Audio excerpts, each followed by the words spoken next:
Miguel, c'est pas la même chose. Vous savez tout vendre, vous. Voilà. Vous savez Donc, tout mais moi, vendre, je le ne seul vends pas. problème, c'est que vous Moi, savez je tout défends. vendre, mais pas au bénéfice. Moi, je Emmanuel Macron serait-il un bon commercial? C'est une question que je me posais. J'avais envie d'aller plus en profondeur dans cette analyse. Donc aujourd'hui, on va analyser ensemble les différentes interventions d'Emmanuel Macron et les regarder sous le prisme de 7 critères pour savoir si Emmanuel Macron ferait ou non un excellent commercial. Avant de commencer cette vidéo, il faut évidemment que je m'exprime sur le fait que cette vidéo n'aura absolument rien de politique. Je prends juste un sujet commercial et je veux l'analyser avec un angle plus ludique et discuter ensemble d'une personne célèbre que chacun connaît.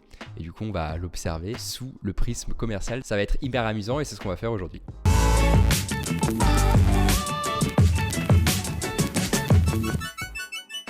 Et évidemment, la politique, ça se prête bien au jeu commercial puisque les hommes politiques ont des choses à vendre. Quand ce n'est pas eux, ça peut être une loi, ça peut être un projet, ça peut être une autre personne au gouvernement. C'est un jeu qui se prête très bien à l'analyse par le prisme de la vente. Il est donc légitime de penser que ces hommes politiques, et Emmanuel Macron en particulier, il a développé des réflexes commerciaux qui vont lui permettre de mieux faire son métier dans la représentation et aussi dans la vente, encore une fois, de ses idées, de qui il est, de personnes, de nouvelles lois, etc. Donc avant de se lancer dans l'analyse, je vais vous donner les 7 critères que j'ai utilisés pour regarder si Emmanuel Macron serait un bon vendeur ou non. Le premier critère, c'est sa capacité à poser de bonnes questions et à écouter les réponses des autres. Le deuxième critère, c'est ses compétences métiers, ses compétences du marché. Vous savez, c'est quelque chose auquel je tiens beaucoup et je crois beaucoup quand on est un commercial. Au-delà des compétences de vente, d'expression orale et écrite, il y a un vrai sujet sur la vraie compétence profonde du marché, la capacité à résoudre des problématiques. Donc on va regarder si Emmanuel Macron répond à ces critères. Troisième critère, c'est la capacité à être stoïque, à avoir du sang-froid en toute situation, garder la tête sur les épaules. Quatrième critère, évidemment, c'est l'enthousiasme, c'est la capacité même à transmettre cet enthousiasme. Le cinquième critère, il est vrai pour tous les métiers, mais en particulier celui de commercial, c'est la persévérance et le travail. Le sixième critère est l'un de mes favoris puisqu'on va essayer de regarder si Emmanuel Macron est customer-centric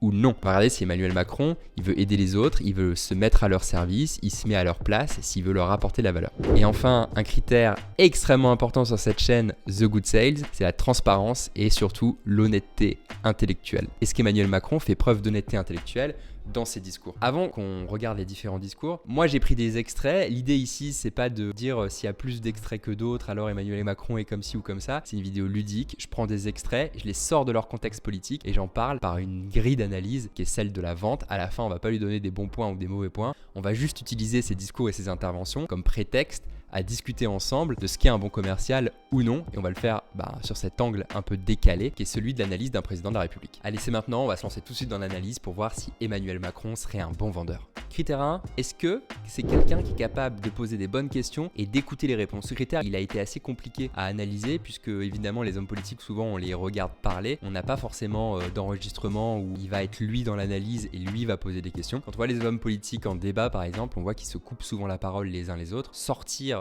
cette information de son contexte peut nous permettre de déduire que ce ne sont pas de bonnes personnes qui écoutent parce qu'elles veulent de l'audimat, elles veulent avoir l'attention et exprimer, faire passer les idées qu'elles veulent. Donc en ce sens, extrait de son contexte, c'est pas du tout une bonne pratique que de couper sans cesse la parole dans les débats. Ça montre que il n'y a pas une capacité d'écoute qui est incroyable. L'exercice politique du débat fait que, évidemment, il faut le faire, mais là dans un contexte de vente, c'est un no-go absolu. Sur le fait que ce soit quelqu'un de compétent qui connaisse son marché, entre guillemets, si c'était un commercial, là-dessus je vais pas m'exprimer parce que finalement c'est à chacun de décider si Emmanuel Macron c'est quelqu'un de compétent. Ce qu'on peut dire en revanche, c'est que comme tout homme politique, il en sait beaucoup plus que la majorité de la population et en tant que commercial que la majorité du coup on se dirait de ses prospects. Et donc en savoir beaucoup plus que, peu importe les idées, ça le met dans une position où il peut apprendre des choses, apporter de la valeur et du coup dans une position où il va gagner la confiance des gens et il va être quelqu'un de perçu, tout du moins, comme compétent. Donc en ce sens, on peut dire que Emmanuel Macron, c'est quelqu'un qui a un niveau de connaissance, de compétence sur son marché qui est plutôt bon et qui pourrait faire de lui un bon commercial. Le sujet en tant que commercial, c'est pas de tout savoir sur les métiers de ses clients et d'avoir toutes les connaissances de l'industrie possible imaginable. C'est d'en avoir plus, évidemment, sur certains aspects, parce que ce sera pas surtout que la personne qui est en face de nous, que notre prospect. Pour se mettre dans cette position, on va lui apprendre des choses. Pour se mettre aussi dans cette position, on va pouvoir parler d'égal à égal avec un jargon, avec des habitudes, pour gagner du temps, se reconnaître l'un et l'autre et ainsi établir une base de confiance. La plupart des hommes politiques ont ça quand même, il faut se le dire, qu'on soit d'accord ou non. Ils ont des connaissances sur la vie économique de la France, sur la vie sociale, la géopolitique, qui nous dépassent tous. Et donc en ce sens, on peut dire que la plupart des hommes politiques, ils ont, comme Emmanuel Macron, un niveau de compétence, de connaissance qui est suffisant pour prétendre à être un bon commercial s'ils en étaient. Le troisième point qu'on va voir, c'est est-ce que Emmanuel Macron, il est stoïque? Est-ce qu'il a du self-control? On a ce sujet de quand on est commercial, de pas prendre les choses personnellement, de faire attention à la manière dont les objections nous touchent. Est-ce qu'on va tout de suite essayer de répondre du tac au tac? Est-ce qu'on va couper la parole au prospect et aller direct servir son argument, donc c'est une forme de self-control, c'est aussi une forme de patience. On va essayer de regarder dans les discours, Emmanuel Macron, il a ça. Très bien, Emmanuel. Très bien. Donc là, on voit une vidéo d'Emmanuel Macron qui s'approche d'une personne, qui le regarde assez sèchement, qui refuse de lui serrer la main. Et Emmanuel Macron, on voit qu'il continue son tour là d'aller saluer les personnes et qui ne réagit absolument pas. Même au niveau du visage, on voit que ça lui passe complètement au-dessus. Et ça, c'est plutôt quand même une bonne approche à avoir, parce qu'à la fois l'action, je dirais, malveillante de la personne, en tout cas l'envie de signifier son désaccord ou sa colère, ne fonctionne pas. Et Emmanuel Macron montre qu'il n'est pas perturbé par ça. C'est absolument une bonne pratique. Et sur ce passage en particulier, je pense qu'Emmanuel Macron a fait le bon choix. Deuxième passage, donc ça c'est un passage que j'aime beaucoup. Il est interviewé donc chez Mediapart par Edoui Plenel qui lui pose une question qui manifestement est hostile et on voit que Emmanuel Macron, il garde le sourire, il fait une petite remarque comme vous y allez et il s'apprête à lui répondre en gardant tout son calme. C'est votre façon à vous de fêter les 50 ans de mai 68 par la répression? Bon, comme vous y allez. Alors, question cash, réponse cash? Toujours entre nous. Mais je vais essayer. Donc là-dessus, il a vraiment eu du sang-froid parce que c'était une attaque directe qu'Edoui Plenel lui a infligée. Il a gardé son calme, il a temporisé, il s'est permis une petite blague, ce qui a permis, je pense, de détendre l'atmosphère dans la pièce, de gagner d'une certaine manière l'indulgence d'Edoui Plenel et ensuite de se lancer tranquillement dans sa réponse au rythme que lui a choisi. J'étais ministre de l'économie et de l'industrie. En 2012, à aucun moment vous n'avez dit au candidat Hollande, Monsieur Hollande, inscrivez noir sur blanc l'article 2 de la future loi El Khomri. Donc là, on voit une interview d'Emmanuel Macron par Gilles Boulot qui est en train d'émettre une question qui est quand même un peu sous forme d'attaque. Il fait un lapsus quand j'étais président, mais il garde le sourire. On voit qu'il sourit et qu'il insiste auprès de Gilles Boulot. Alors, est-ce que il garde son sang-froid? Est-ce que c'est une manière finalement de gagner sa sympathie et à nouveau de le ranger quelque part ou gagner des points de confiance? Peu importe. Ce qu'on sait, c'est qu'il fait une bourde pendant une attaque. Il garde son self-control et comme ça, il se prépare à répondre à la question et il montre qu'il n'est absolument pas déstabilisé par ça. Il garde son sang-froid.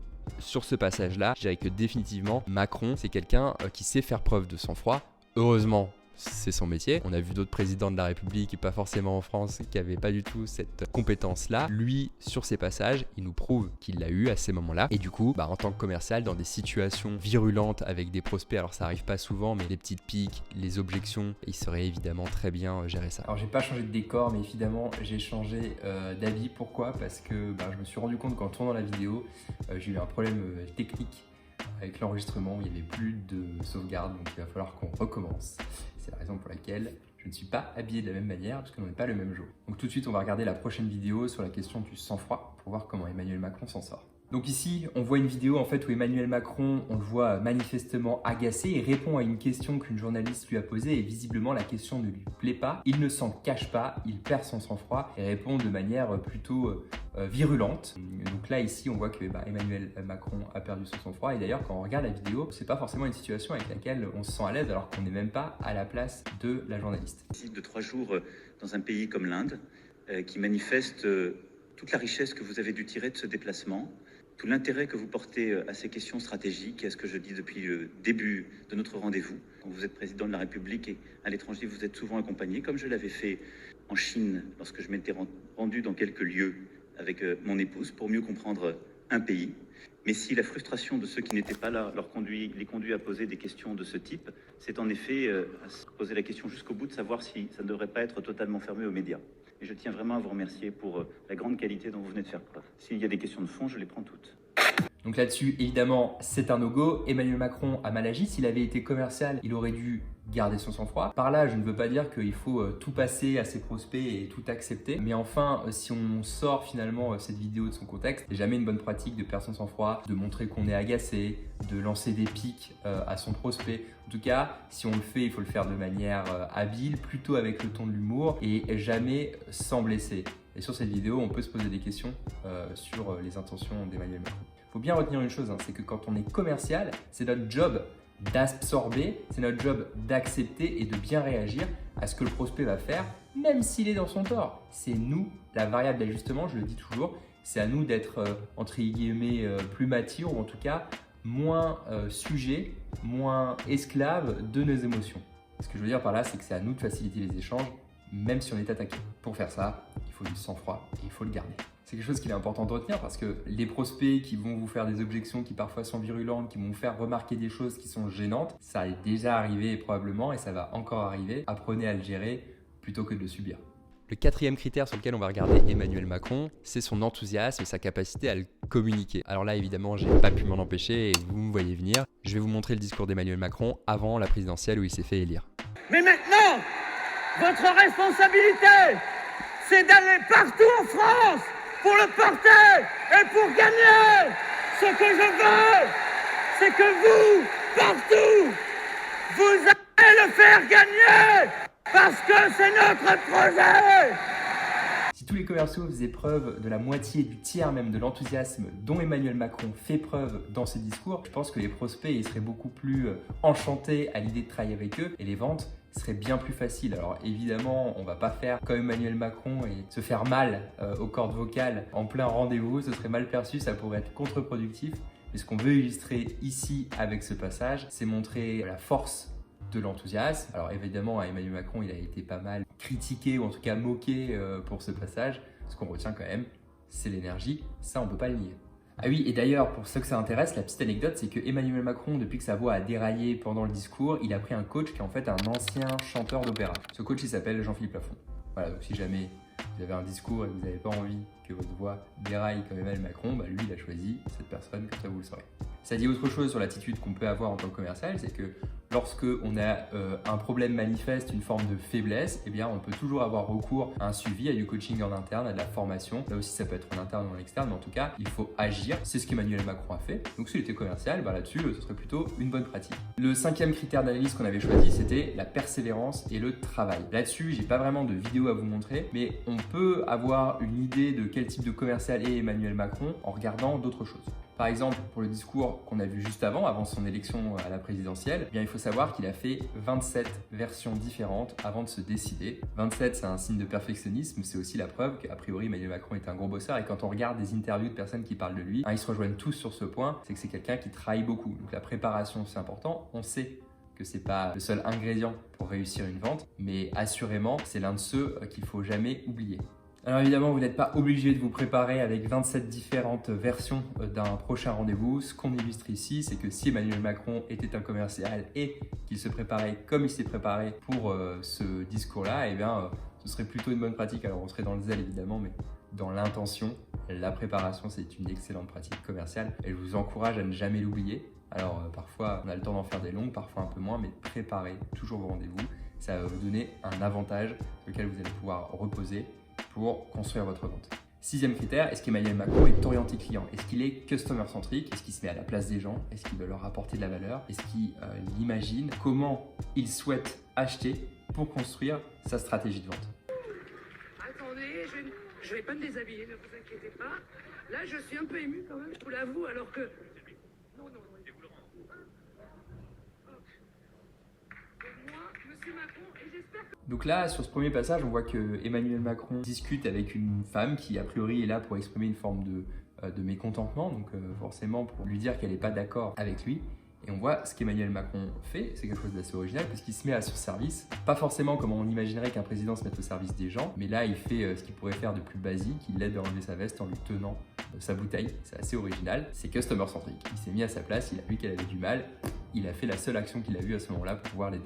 Alors l'idée ici, c'est pas d'essayer d'expliquer pourquoi il l'a fait, est-ce que c'est des bonnes raisons ou des mauvaises raisons, est-ce qu'il l'a fait pour finalement gagner la sympathie de la personne et donner une bonne image de lui, ou est-ce qu'il l'a fait parce que vraiment à ce moment-là, il avait envie de l'aider. C'est pas ce qu'on regarde. Encore une fois, on isole l'extrait, on voit qu'il est dans une situation où il s'est mis au service de la personne qu'il essaye d'aider, on va dire son prospect s'il était commercial. Donc ça, c'est une preuve du fait que sur ce moment-là, Emmanuel Macron a été orienté client. Quand on regarde si quelqu'un est orienté client ou non, le fait que lui-même se mette en avant par rapport à son client, c'est un bon indice pour connaître un peu son orientation.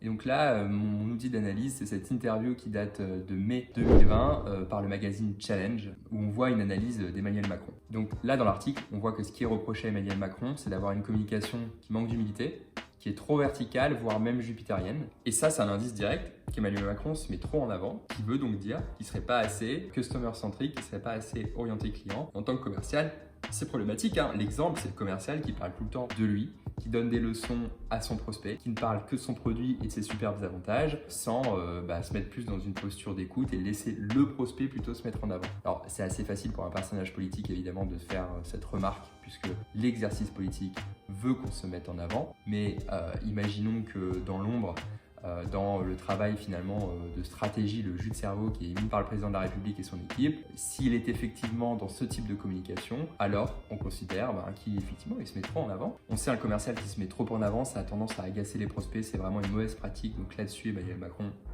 c'est pas bon. Donc cet article de Challenge, il est là pour nous rappeler qu'il ne faut pas se placer au-dessus de son prospect. Mais ça, finalement, on ne le voit pas dans les médias, donc on n'en sait rien. Et puis, c'est pas le but de cette vidéo de juger la qualité de la politique et des compétences de président de la République d'Emmanuel Macron. On n'est pas du tout sur une chaîne politique, je pense qu'il y en a plein d'autres qui font ça beaucoup mieux. Donc cet article de Challenge, il est là pour nous rappeler qu'il ne faut pas se placer au-dessus de son prospect. Maintenant, on va analyser un autre passage. On voit qu'Emmanuel Macron fait une interview sur la chaîne américaine CBS, interview qui a été donnée le 16 avril 2021. Speak plainly to the public and say, look, this needs to happen. It may cost you your job. It may mean prices go up, but this is a price that all of you have to pay in order to meet these targets. Look, I think obviously we will have to change a lot of things in our economy. And I think what we have to do is an agenda of investment and innovation. If you go to the White House or the Élysée Palace to say, now guys, you will have to adapt yourself, you will pay a much higher price and so on, I can tell you, you will increase social inequalities. I did such a mistake, I have to say, and I can tell you in 2018, because we underestimate the impact on middle classes. So you have to accompany people.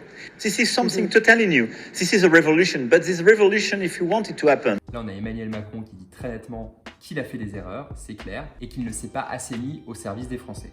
C'est-à-dire, dans notre cas, de ses clients et ou de ses prospects. Donc ce passage montre la partie orientée client et customer-centric d'Emmanuel Macron. On ne cherche pas à savoir s'il pense ou non ce qu'il a dit. Le passage simplement montre « Je ne me suis pas mis assez au service des gens, je n'ai pas assez co-construit », qui est quand même la marque du commercial orienté client. Donc Emmanuel Macron, dans cette posture, c'est une bonne pratique. Et s'il était commercial, eh bien, il aurait du succès grâce à ça.